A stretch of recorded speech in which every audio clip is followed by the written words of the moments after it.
नमस्कार, आप देख रहे हैं उत्तराखंड का बुलेटिन और मैं हूं आपके साथ स्मिता सिंह। बुलेटिन की शुरुआत करते हैं बड़ी खबरों के साथ। उत्तराखंड में चारधाम यात्रा जोर शोर से चल रही है और तीर्थ यात्री दर्शन के लिए पहुंच रहे हैं और ऐसे में बार बार मौसम खराब होने से तीर्थ यात्रियों को दिक्कतों का सामना करना पड़ता है। और मुख्यमंत्री पुष्कर सिंह धामी ने कहा है कि सभी तीर्थ यात्री मौसम को देखकर ही आगे की यात्रा करें, क्योंकि अगर उनको दिक्कत होगी तो हम चारधाम यात्रा का संचालन कर रहे हैं। उन्होंने यह भी कहा कि भारी तादाद में तीर्थ यात्री चारों धामों में आ रहे हैं और सभी लोग यहां से दर्शन करके ही जाएं, ऐसी व्यवस्था हम बनाकर चल रहे हैं।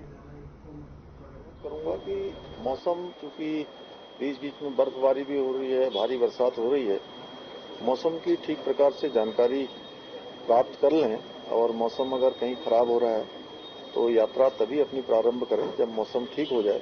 अन्यथा कहीं भी अगर किसी को परेशानी होगी तो निश्चित रूप से हम प्रदेश के अंदर यात्रा को संचालन कर रहे हैं, तो हम लोग भी परेशान होंगे और हमारा उद्देश्य है कि कोई भी यात्री, कोई भी श्रद्धालु उसको इस यात्रा में किसी प्रकार की परेशानियों का सामना न करना पड़े। सब निवेश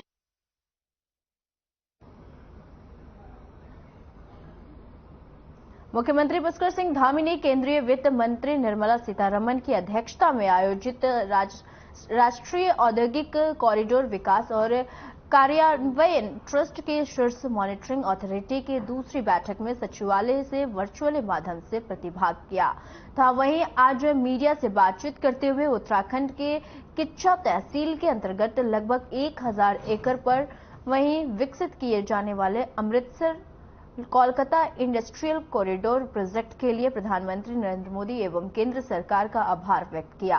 मुख्यमंत्री ने कहा कि इस परियोजना में लगभग 7500 करोड़ का प्रत्यक्ष निवेश और युवाओं के लिए लगभग 20,000 रोजगार के नए अवसर सृजित होंगे।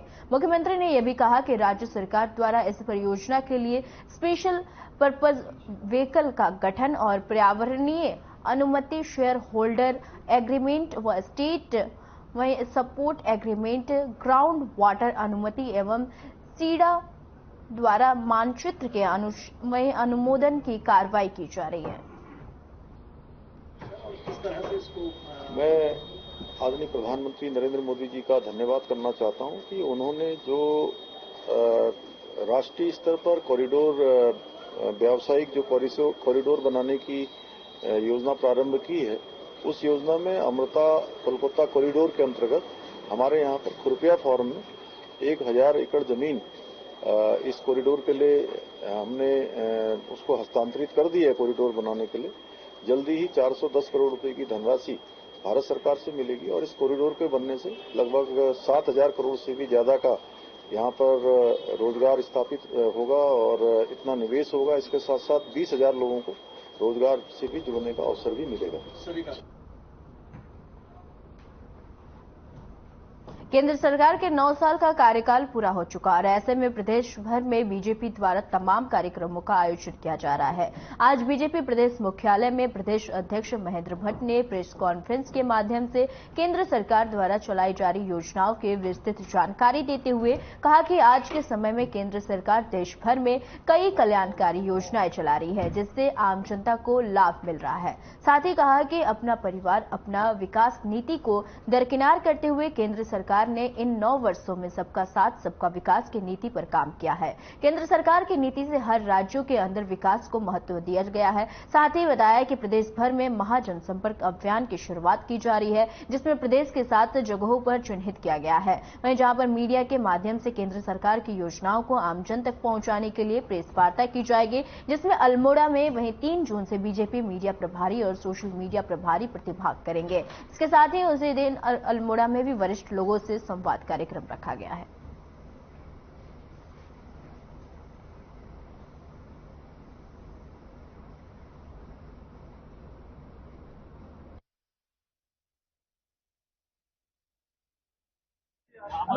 के कार्यक्रम हमने आज विधिवत में घोषित किए हैं। हमारे 2 जोन बने हैं, कुमाऊं जोन और गढ़वाल जोन। कुमाऊं जोन में हमारे नेता अश्विनी त्यागी जी और रेखा वर्मा जी का दायित्व दिया है और गढ़वाल के अंदर नितिन पटेल जी और हमारे बिहार के विभिन्न ठाकुर जी उसमें आने वाले हैं। हमने अपने प्रदेश की ओर से भी 2 प्रमुख कार्यकर्ताओं उन जोनों बांटा है। कुमाऊं के अंदर हमने अपने सुरेश भट्ट जो पूर्व महामंत्री थे हमारे, उनको हमने दायित्व दिया है, और गढ़वाल के अंदर मैंने अनिल गोयल जी को इस सब कार्यक्रम के स्वरूप को बनाने के लिए, कार्यक्रम की सफलता के लिए उनको दायित्व दिया है। किसकी लोगों से संपर्क अभी हमने पहले कार्यक्रम में हमारा पत्रकार वार्ताएं हमारी होंगी, हमारे सांसद जहां प्रेस करेंगे उस प्रेस स्थल पर हमारे सारे विधायक भी उपस्थित रहेंगे और पत्रकारों से उस क्षेत्र में किए गए कार्यों का एक पूरा विस्तार पूर्वक जानकारी वो प्रेस मीडिया तक देंगे। उसी दिन सोशल मीडिया से ऐसे लोग हैं जिनके अनेकों फॉलोअर्स हैं, लाखों फॉलोअर्स हैं। हमने जैसे देहरादून के अंदर किया, इसी प्रकार से हमने लोकसभा के अंदर ऐसे लोग जिनके समाज में अनेकों फॉलोअर्स होते हैं, उन सब लोगों को बुलाकर उनसे भी हम अपनी बात को रखेंगे और जिसमें से जो विषय समाज में तक पहुंचाने में हम उनके सहयोग की अपेक्षा करेंगे।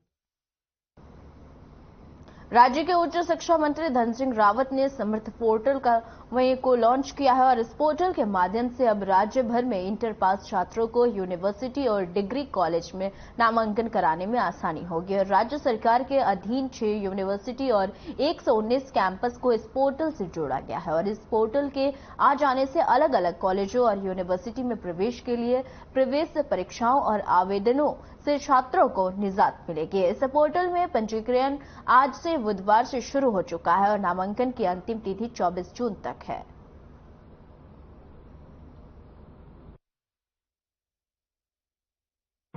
सम्मानित हमारे सचिव उच्च शिक्षा और अपर सचिव, पत्रकार मित्रों और हमारे डायरेक्टर ऑफिस से भी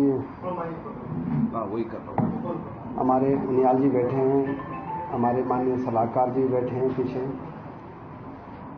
मैं सबसे पहले तो शिक्षा विभाग को अपनी ओर से धन्यवाद देना चाहता हूं कि आज का दिन उच्च शिक्षा के लिए समर्पित है। आज ही कैबिनेट में उच्च शिक्षा के कई महत्वपूर्ण निर्णय लिए गए हैं, वो अभी चीफ सेक्रेटरी ने हमको बता दिए हैं आप लोगों को। दूसरा, मैं 3 खुशखबरी सुनाना चाहता हूं आपको। पहली खुशखबरी यह है कि भारत सरकार का टारगेट है कि 2030 तक जो बच्चे इंटरमीडिएट करते हैं 50% बच्चे भारत में उच्च शिक्षा ग्रहण करने का टारगेट भारत सरकार ने एनईपी 2020 में रखा है। मुख्यमंत्री पुष्कर सिंह धामी की अध्यक्षता में हुई बैठक व कैबिनेट बैठक में मंत्रिमंडल ने 13 अहम प्रस्तावों पर मुहर लगाई है। बैठक में खनन, उच्च शिक्षा, हाई कोर्ट शिफ्टिंग मामला और नवीन चक्राता टाउनशिप समेत तमाम प्रस्ताव आए, जिन पर कैबिनेट ने सैद्धांतिक सहमति दी और इस बात की जानकारी मुख्य सचिव सुखवीर सिंह संधू ने दी है। आपको बता दें, वहीं कैबिनेट के महत्वपूर्ण फैसलों में सबसे पहले राज्य निर्वाचन आयोग नियमावली में हुआ और संशोधन। राज्य निर्वाचन आयुक्त की नियुक्ति अब 5 साल और उम्र 68 साल बढ़ाई गई है और जिला विकास प्राधिकरण से जुड़ा विषय पदों को सृजित को लेकर बड़ा निर्णय लिया गया और सभी जिलों में स्टाफ की नियुक्ति करेगा। और पूर्व में वहीं आउटसोर्स से कर्मचारी रखने का हुआ था निर्णय, लेकिन वहीं रेरा को लेकर निर्णय लिया गया है और नियमावली में भी हुआ है संशोधन आदि शामिल है।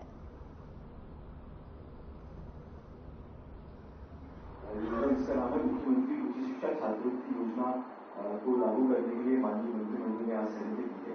इस योजना को हम लोग एकेडमिक सेशन जो 23-24 है उससे शुरू करेंगे। इसमें व्यवस्था ये रखी गई है कि जितने भी हमारे महाविद्यालय, ये महाविद्यालय स्तर को इसमें इकाई माना है और महाविद्यालय स्तर में जितने भी संकाय हैं उसमें प्रथम वर्ष, द्वितीय वर्ष, तृतीय वर्ष में या कई जगह एनईपी के बाद अब चतुर्थ वर्ष भी शुरू होगा, वहां पे जो बच्चे हर वर्ष में टॉप करेंगे, टॉप 3 रहेंगे, प्रथम, द्वितीय, तृतीय श्रेणी में रहेंगे, उनको स्नातक स्तर के लिए 3,000, 2,000 और 1,500 रुपये मासिक छात्रवृत्ति दी जाएगी। इसमें शर्त यह है कि वो न्यूनतम अंक जो है वो 60% उन बच्चों के होने चाहिए। तो एक तो ये है। इसके अलावा जो बच्चे स्नातकोत्तर में जाते हैं, पीजी लेवल में जाते हैं, वहां पे जो मासिक छात्रवृत्ति रखी गई है वो 5,000, 3,000 और 2,000 रुपये ऐसी प्रथम, द्वितीय, तृतीय जो बच्चे हैं अपने विषय में, प्रत्येक महाविद्यालय में अपने विषय में जो प्रथम, द्वितीय, तृतीय आते हैं उनको 5,000, 3,000, 2,000 की छात्रवृत्ति दी जाएगी। इसके अलावा ये भी व्यवस्था की गई है कि जैसे स्नातक स्तर में जो यदि 3 साल का है या 4 साल का है, उसमें जो टोटल ओवरऑल में जो फर्स्ट सेकंड थर्ड आते हैं उनको भी 36,000, 24,000 और 18,000, सॉरी 18,000 डाल से हल्द्वानी शिफ्ट करने का पहले कैबिनेट ने सैद्धांतिक सहमति दी थी। उसके बाद भारत सरकार से भी सैद्धांतिक सहमति आ गई है और आज की कैबिनेट ने 26.08 हेक्टेयर वन भूमि जो हल्द्वानी में गोलापार स्टेट क्रिकेट स्टेडियम के साथ लगी हुई है, उस भूमि को इसके लिए ट्रांसफर करने के लिए सहमति दी है। डेवलपमेंट ऑफिसर होता है, उनको स्ट्रेंथन किया जाएगा, 25 पद जिलों में दिए जाएंगे और 12 पद मुख्यालय पे बढ़ाएंगे। अगला मत भी पर्यटन विभाग का है। ये श्री केदारनाथ धाम में जो मास्टर प्लान के मुताबिक रास्ते में 4 चिंतन शिविर बनाए जा रहे हैं, जो भारत सरकार का मिनिस्ट्री कल्चर मिनिस्ट्री बना रही थी, और उनके ऊपर जो केदारनाथ विकास प्राधिकरण है, इन्होंने करीब 75 लाख रुपए की फीस लगाई थी। तो भारत सरकार का अनुरोध आया था कि उनका कैबिनेट से सारा कुछ स्वीकृत हो चुका है और उसमें उन्होंने इस फीस का प्रावधान नहीं किया, तो इसको माफ कर दिया जाए। तो आज कैबिनेट ने निर्णय लिया कि क्योंकि भारत सरकार 2 सरकारों के बीच का मामला है, इस फीस को माफ कर दिया जाए। बीच में जो ऑर्डर किए उनको सबको हमने मिला के एक कंबाइंड नियमावली में डाल दिया, जिससे कि आगे कंफ्यूजन नहीं हो। इसमें हमने आवेदन शुल्क चेंज किया है। पहले नदी तल हेतु 1 लाख रुपए का शुल्क था, अब हमने प्लेन के एरिया में 2 लाख रुपए कर दिया, पहाड़ में 1 लाख रुपए का एवरेज, और गौण खनिज नीति में जो बाकी प्रावधान थे उसको हमने इनकॉर्पोरेट कर दिया नियमावली के अंदर। इसके बाद जो है जो उत्तराखंड बालू बजरी गोल्डन जुगान नीति 2016 थी, उसको भी हमने उसके प्रोविजन को भी इनकॉर्पोरेट कर लिया है। इसमें खनिज पट्टा अगर दिया जाएगा तो कौन जांच करेगा, कौन कमेटी में होगा, सेम है वो, उसके अंदर हमने नियमावली के अंदर डाल दिया इसको। इसके बाद जो है खनन पट्टे जो पहले 5 साल के लिए मिलते थे, लेकिन अप टू 10 ईयर का रखा गया था, लेकिन वो हमने उसको सिस्टमेटिक करके 5 हेक्टेयर तक का 5 वर्ष के लिए कर दिया है, और 5 हेक्टेयर से ज्यादा होगा तो 10 साल तक उसको एक बार में दिया जा सकता है। इसके अलावा जो 3 सीटू प्रदान होती है, जैसे सोल्ट स्टोन है या लाइम स्टोन और जो हमारे मेजर मिनरल्स हैं, उनकी खदानों के लिए 25 साल के लिए किया जाएगा, एक बार में 25 साल के लिए दिया जाएगा। इसके अलावा LOI जो पहले आशय पत्र दिया जाता था शासन स्तर पे, उसको हमने नीचे की तरफ दे दिया है, और DG पूरे प्रदेश का पूरा ऑब्जर्व करते हुए सारी चीजें देखते हुए LOI नीचे के स्तर से DG के स्तर से जारी होगा, उसके बाद स्वीकृति गवर्नमेंट लेवल से होगी। इसके अलावा ट्रांसफर में पहले गवर्नमेंट ट्रांसफर करती थी, लेकिन कोई चार्जेस नहीं होते थे। अब ट्रांसफर करेंगे अगर पट्टा या नाम जोड़ने घटाएंगे तो उसमें चार्ज कर दिया गया है। 5 हेक्टेयर तक 2 लाख रुपए, 5 हेक्टेयर से 5 लाख रुपए। अगर फर्म का कोई मामला है, फर्म में अगर आप पार्टनर बढ़ाते घटाते हैं तो 2 लाख रुपए देने पड़ेंगे। अब खबर काशीपुर से, जहां काशीपुर में 20.50 ग्राम अवैध स्मैक और एक बाइक समेत कुंडा थाना पुलिस ने यूपी के एक युवक को गिरफ्तार किया है। और आज इस मामले को लेकर साइकिल से आ रहा था, उसकी तलाशी लेने पे उसके पास से 20.5 ग्राम स्मैक बरामद हुई है। इसका नाम हिमांशु है। ये मूलतः थाना भरतपुर मुरादाबाद का रहने वाला है। पूर्व में भी इस पे NDPS की 2022 में मुकदमा काशीपुर थाना के अंदर करी गई है। इस अभियुक्त की गिरफ्तारी करी है, और ये चूंकि बदायूं से ले आकर के सस्ते दामों पे और आस पड़ोस के क्षेत्रों में देता है। कुछ लोगों के इसने नाम बताया है जिनको ले आके इसके द्वारा डिलीवरी की जाती थी, तो उनका भी हम सत्यापन कर रहे हैं। अगर CDR और अन्य माध्यमों से वो भी लिंक होते हैं, लेन देन में लिंक होते हैं, तो उन लोगों के विरुद्ध भी हमारे द्वारा इसमें गिरफ्तारी की कार्रवाई की जाएगी। यह जो हिमांशु लड़का है 22 साल का, इसकी गिरफ्तारी हमने कर दी है NDPS एक्ट में, और आज इसको माननीय न्यायालय के समक्ष हम पेश कर रहे हैं।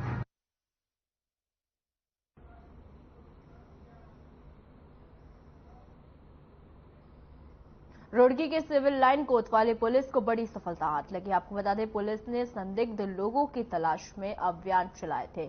वहीं बीती रात IIT गेट नंबर 8 वाली गली से पूर्वी अंबर तालाब निवासी एक युवक को गिरफ्तार किया है। और इतना ही नहीं, पुलिस ने पुलकित के पास से एक देसी तमंचा और 2 जिंदा कारतूस भी बरामद कर लिया है। साथ ही पुलिस ने पुलकित की एक बोलेरो कार भी सीज कर दी है। आपको बता दें कि पुलिस ने अभियुक्त के खिलाफ मुकदमा दर्ज कर लिया है।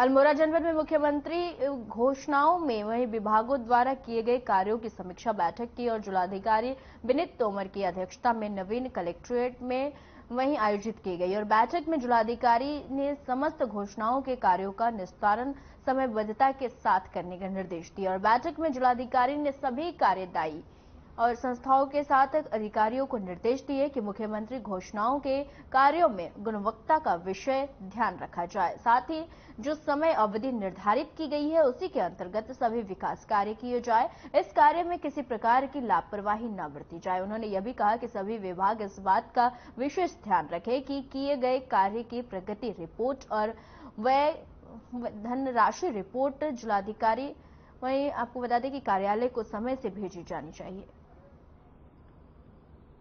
कुछ विभागों द्वारा प्रगति काफी अच्छी पाई गई है और कुछ विभागों द्वारा ऐसा भी देखा गया है कि कुछ स्कीम हमारी 2017 से पेंडिंग चल रही है और जिसमें शायद अभी इस स्तर से भी कार्रवाई नहीं हो पाई है कि एस्टिमेट बन पाए, तो उसकी समीक्षा की गई। उसमें कुछ मामले ऐसे हैं जिसमें वन भूमि हस्तांतरण के मामले हैं, उसमें त्वरित गति लाने के लिए निर्देश दिए गए हैं। कुछ मामले ऐसे हैं जिसमें 1-2 साल हो गए हैं लेकिन डीपीआर नहीं बन पाई है और अभी जिला स्तर से ही कार्रवाई अपेक्षित है, तो उसमें संबंधित विभाग को तत्काल निर्देश दिया कि अगले 20 दिन में वो अपनी डीपीआर एस्टिमेट बनाकर प्रस्तुत करेंगे विभागों। और वन भूमि के मामले हमने काफी देखे हैं जिसमें पेंडेंसी है, जिसकी वजह से मुख्यमंत्री घोषणाएं आगे नहीं बढ़ पा रही है, तो निर्देशित किया है कि आगामी 1 सप्ताह के अंदर वन भूमि हस्तांतरण के मामलों की भी समीक्षा की जाएगी। उधम सिंह नगर जिले के पुलवट्टा थाना अंतर्गत नेशनल हाईवे 74 पर भीषण सड़क हादसा हो गया और सैकड़ों क्विंटल रेत से भरा 16 टायर का वह डंपर ट्रक अनियंत्रित होकर सड़क के बीच पलट गया और इस दौरान ट्रक में भरा रेता वहीं बजरी सड़क पर फैल गया और वहीं ट्रक की चपेट में आकर एक ऑल्टो कार और मोटरसाइकिल बुरी तरह से क्षतिग्रस्त हो गई। घटना में कई लोग गंभीर रूप से घायल हो गए और घटना की सूचना पर भारी पुलिस फोर्स मौके पर पहुंच गई और खनन सामग्री के नीचे दबे लोगों की खोजबीन शुरू कर दी। घटना में घायल 3 लोगों को किच्चा के सामुदायिक स्वास्थ्य केंद्र में भर्ती कराया गया है।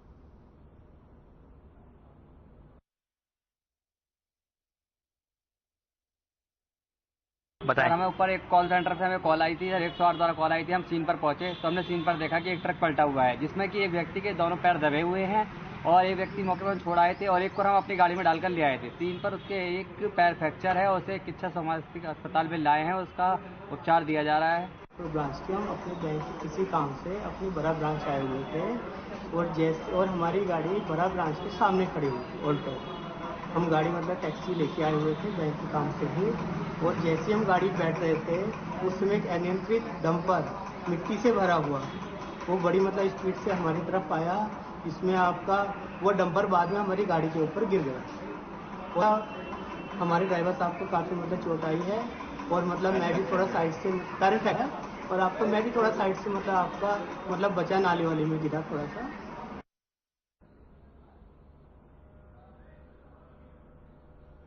काशीपुर शहर के एक निजी चिकित्सालय के चिकित्सक और उनकी पत्नी के नशीले इंजेक्शन के सेवन पर लेने से मौत हो गई है। सूचना पर पहुंचे पुलिस ने पंचनामा भरकर शव पोस्टमार्टम के लिए भेजते हुए जांच शुरू कर दी है।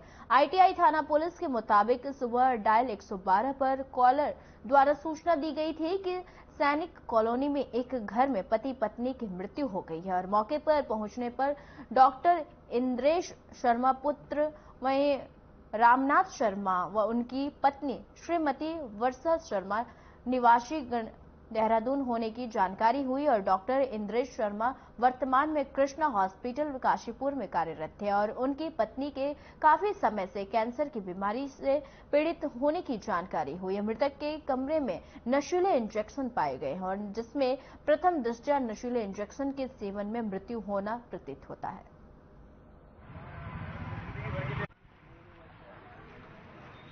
करीब में किसी व्यक्ति के द्वारा 112 की सूचना दी गई थी जो कि काशीपुर थाना क्षेत्र से संबंधित था, जिसमें सैनिक कॉलोनी के अंदर एक दंपत्ति के वहां मृत अवस्था में पाए जाने की सूचना थी। इसमें तत्काल मैं स्वयं क्षेत्राधिकारी काशीपुर और इंस्पेक्टर आईटीआई वहां पहुंचे मौके पे।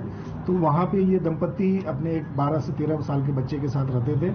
ये पेशे से डॉक्टर थे। इनका नाम इंद्रेश शर्मा था जो कृष्णा अस्पताल में प्रैक्टिस करते थे। ये बीएमएस थे। इनकी वाइफ काफी दिनों से लगभग 10-12 साल से कैंसर की पीड़ित थी और इनका लगातार ट्रीटमेंट चल रहा था और परिवार इनके ट्रीटमेंट पे और अन्य वजहों से आर्थिक स्थिति थोड़ा सा कमजोर हो गई थी। पूछताछ में ये भी पता चला कि जो इनका बच्चा था लॉकडाउन के बाद इन्होंने उसको दोबारा 2020 के बाद फिर कभी एडमिशन नहीं दिलाया और ये लगातार ये कहते थे कि जो थोड़ा फाइनेंशियल स्थिति ठीक होगी तो हम आपका एडमिशन भी कराएंगे। और मौके पे चूंकि इनके हाथ में और इनके वाइफ के पैर में वहाँ पे सिरिंज लगने के हमें निशान भी दिखे हैं और वहाँ पे एनेस्थीसिया जो डॉक्टर थे जो प्रारंभिक तौर पर जिन्होंने देखा उनके द्वारा जो वायल पाई गई थी उनका ये कहना था कि एनेस्थीसिया करने में उसका यूज होता है।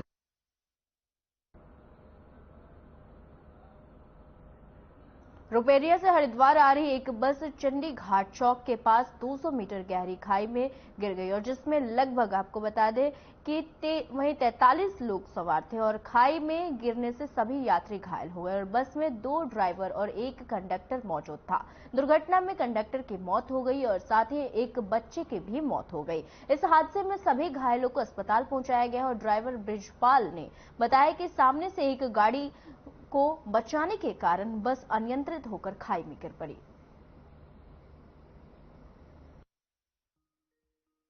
मेरा नाम ब्रिजपाल है जी। अब गाड़ी आप बस आप ही चला रहे थे? हाँ सर। अच्छा, तो कैसे हुआ ये हादसा? सर मैं उधर से आ रहा था, एकदम अचानक इधर वहाँ बैंड पड़ता है ना, इधर से कार चली गई सीधी मेरे सामने ही और मैंने ब्रेक मारा, उसके बचाने के चक्कर में गाड़ी नीचे तारी तो वो गाड़ी डिसबैलेंस हो गई, गाड़ी नीचे पहुंच गई। सुबह करीब लगभग कितने बजे की घटना है ये ऐसी है ये कोई सब टाइम तो मेरे दिमाग से निकल रहा। अच्छा, और आप रात को कितने बजे निकले थे? आप कहाँ से आ रहे थे? आप रुपडिया से। कितने बजे निकले थे रुपडिया से आप? वहाँ से सुबह 10 बजे चलते हैं जी। हाँ। आप ही चलाते गाड़ी सुबह से या आप? नहीं 2 ड्राइवर हैं। अच्छा। हाँ 2 ड्राइवर थे। आप कितने बजे चला रहे थे? मैं तो यहीं से ही चला था, कोतवाली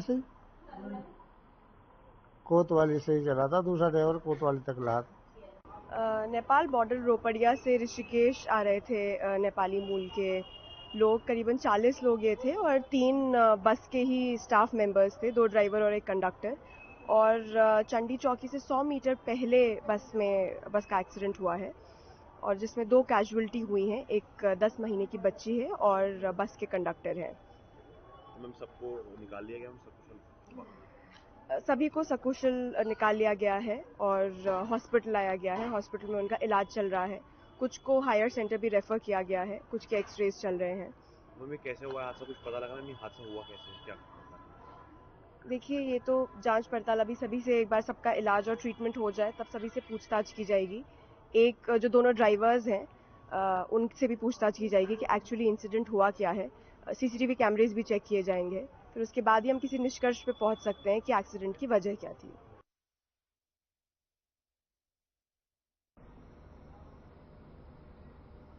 उत्तराखंड के बुलेटिन में फिलहाल के लिए इतना ही। मुझे दीजिए इजाजत। नमस्कार।